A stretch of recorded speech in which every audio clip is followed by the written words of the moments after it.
My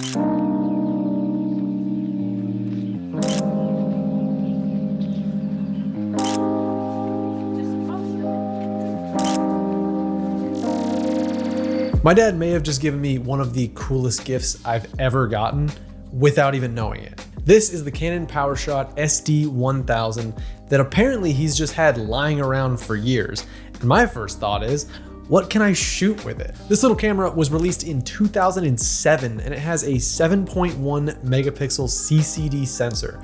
So I wasn't exactly expecting like the highest quality you can imagine. I was more so expecting to get some retro looking photos and footage like I've seen from other digicam videos on YouTube. And this little camera absolutely delivers. First of all, this camera is so sleek. This thing is like the coolest looking little metal rectangle, and it's the perfect size to just throw in your pocket and go anywhere with. We really had cameras figured out back in 2007. In terms of specs, this camera is wildly unimpressive by today's standards, but I think that's what makes it as fun as it is. It has a built-in zoom lens that when turned off is completely flush with the front of the camera, and it has about a 35 to 105 millimeter full frame equivalent. So it's good for like most general purpose documentation. Along with the screen on the back of the camera, it has an optical viewfinder, which is super cool, but more impressive is that the optical viewfinder also zooms when you zoom the lens, which I was blown away by when I first started messing with this thing. While I was doing some research on this camera just to figure out like what it was packing, I found out that when you bought this thing new in 2007, it came with a 32 megabyte SD card, and I just threw in a 32 gigabyte SD card that I had lying around just to mess with it, and it just kind of blew my mind that there's now 1,000 times more storage in this camera than it originally had when it was new. I think that math is right. 32 megabytes to 32 gigabytes.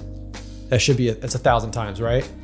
Let me know in the comments. Other things that I wasn't expecting to be very great from 2007 is the battery life, because this thing has just absolutely microscopic batteries. I was watching another video, they compared this to like a little square of chocolate. Like you could just take a bite out of it. It is just, it's the same as like a freaking Hershey's bar. But surprisingly, actually lasts quite a while. I went through like a whole day of shooting, which was a couple hours, turning the camera on and off, taking photos, taking videos, and I didn't get a low battery warning.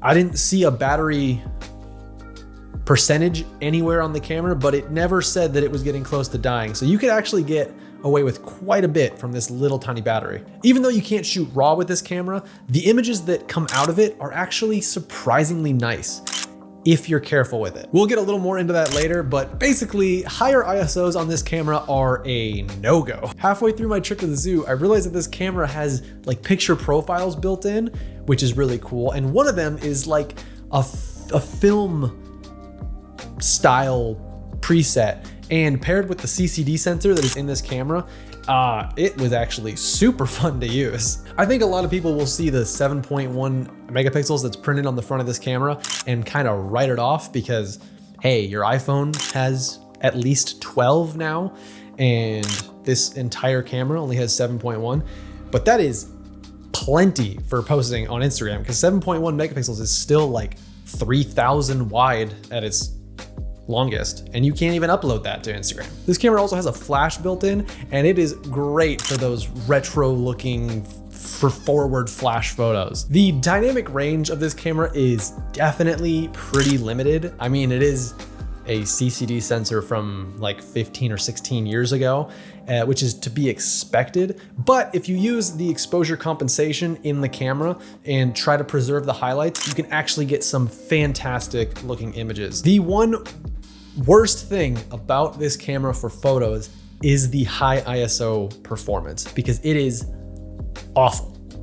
I was shooting at the zoo and I noticed that in auto, it was making my shutter speed about like 1/30th, 1/40th. And since it weighs as much as like a breakfast sandwich, I was getting quite a bit of shake in those. So I was like, oh, I'll just kick up the ISO a little bit so I can have a faster shutter speed. And then when I got back into my computer and I opened up a lot of the photos that were shot at like 800 ISO, it was a noisy, mushy mess, and not in a noisy, grainy film way that looks good. It was mush. So if at all possible, try to stay away from those higher ISOs, because even like 400 ISO will give you like a nice texture, but not make it mud. Just stay away from higher ISOs in this camera if you want good looking photos. As far as video goes for this camera, it's kind of a big deal. It does 640p at up to 30 frames per second, and it does 320p at up to 60. So it's kind of a contender for this FX3 that I'm filming on right now. In case you're all wondering what my YouTube filming setup looks like, here it is on the SD1000. Pretty great. Even though this camera isn't gonna win any awards for resolution, those lower resolutions are definitely what gives it its charm. Every video clip that comes out of this camera looks like an old home video, and I have been really enjoying that nostalgic feel. Seeing video from this camera brings me back to my childhood, where my parents would take home videos of my sister and I at like birthday parties and whatnot on similar cameras to this, if not the exact same camera.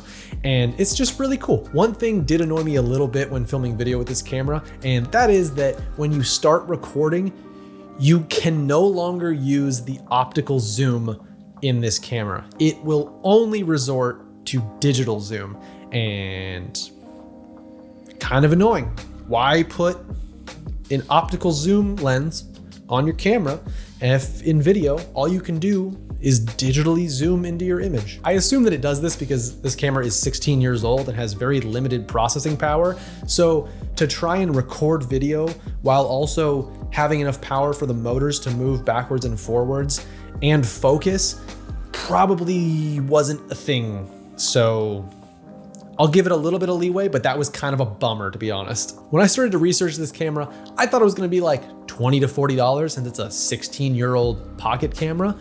But to my surprise, they're actually kind of expensive. These little SD1000s seem to be pretty sought after, and that in turn has made prices spike up to basically what they were new. This little thing is like $200 in good condition. So if you're looking for something that's like really budget friendly to get you that like retro look, this might not be it, but there are tons of other options. The popularity of this camera seems to be linked to a couple of YouTube videos that like kind of made this camera pop off. Thankfully, there are still tons of digicams on the market that are dirt cheap if you know where to look. And honestly, just ask like some of your family members if they have an old camera lying around in a box or a storage unit, because chances are, like my dad with the SD1000, they probably do, and they forgot about it. Like, I would have never guessed that my dad had this camera just lying around, but I am stoked that he did. Having a dedicated pocketable photo camera is greatly overlooked, and I think whenever I don't have my Fuji on me, I'm gonna try and bring this little SD1000, because it is